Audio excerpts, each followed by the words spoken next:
Jyoti Basu research সেন্টারে কিভাবে থাকবেন মমতা, ধন্ধে সিপিএম। প্রাসঙ্গিক বিষয় থাকবে বিমানের জবাবে বেড়েছে ধোঁয়াশা। আগামী শুক্রবার জ্যোতি বসু গবেষণা কেন্দ্রের প্রথম ভবনের উদ্বোধন করবেন সিপিএম এর পলিট ব্যুরোর সমন্বয়ক প্রকাশ কারাট।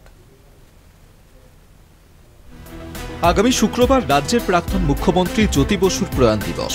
ওই দিন নিউটাউনে নির্মীয়মান জ্যোতি বসু গবেষণা কেন্দ্রের প্রথম ভবনের উদ্বোধন করবেন সিপিএম এর পলিট ব্যুরোর সমন্বয়ক প্রকাশ কারাট। পরে সেখানেই তৈরি হবে প্রয়াত জ্যোতি বসুর সঙ্গে সম্পর্কিত বিভিন্ন ব্যক্তিত্বদের নিয়ে গ্যালারি। গত বছর 17 জানুয়ারি এই ভবনের ভিত্তিপ্রস্তর স্থাপন করেছিলেন অধুনা প্রয়াত সীতারাম ইয়েচুরি। প্রশ্ন উঠছে, সেই গ্যালারিতে কি থাকবেন বর্তমান মুখ্যমন্ত্রী মমতা বন্দ্যোপাধ্যায়? প্রশ্নের কোনো স্পষ্ট উত্তর দেননি প্রবীণ সিপিএম নেতা তথা বামফ্রন্ট চেয়ারম্যান বিমান বসু। উল্টে তাঁর জবাবে বেড়েছে জল্পনা। জ্যোতি বসু যখন বাংলার মুখ্যমন্ত্রী তখন দীর্ঘ সময় বিরোধী নেত্রী ছিলেন মমতা। বিভিন্ন সময় মমতাকে দেখা যেত সল্টলেকে বসুর বাসভবনে যেতে। জ্যোতি বসু গবেষণা কেন্দ্রের তরফেই মঙ্গলবার সাংবাদিক বৈঠক ডাকা হয়। সেখানেই বিমানি জানান, শুধু বসু নন, তার সঙ্গে সম্পর্কিত বিভিন্ন ব্যক্তিত্বকে জায়গা দেওয়া হবে গ্যালারিতে। যেসব বিষয়গুলো প্রাসঙ্গিক তা নিশ্চয়ই থাকবে।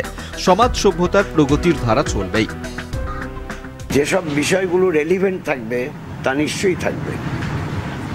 ইরেলিভেন্ট বিষয় তো থাকে না, রেলিভেন্সি আছে। সমাজ প্রগতির ধারায় আমরা চলতে চলতে আগামী কাল পরশু তরশু হয়তো আমরা অনেকে, আমি সহ অনেকে চলে যাব, কিন্তু সমাজ প্রগতির ধারাটা সেটা কিন্তু অগ্রসর হবেই। আজ হোক কাল হোক লোকে চোখে দেখতে পাবে, এখন চোখে দেখতে পাচ্ছে না। সেই জন্য তার সঙ্গে সম্পর্কযুক্ত যে বিষয়গুলো আছে সেই বিষয়গুলোর সঙ্গে যেই চরিত্রগুলো আসবে সব চরিত্রই থাকবে।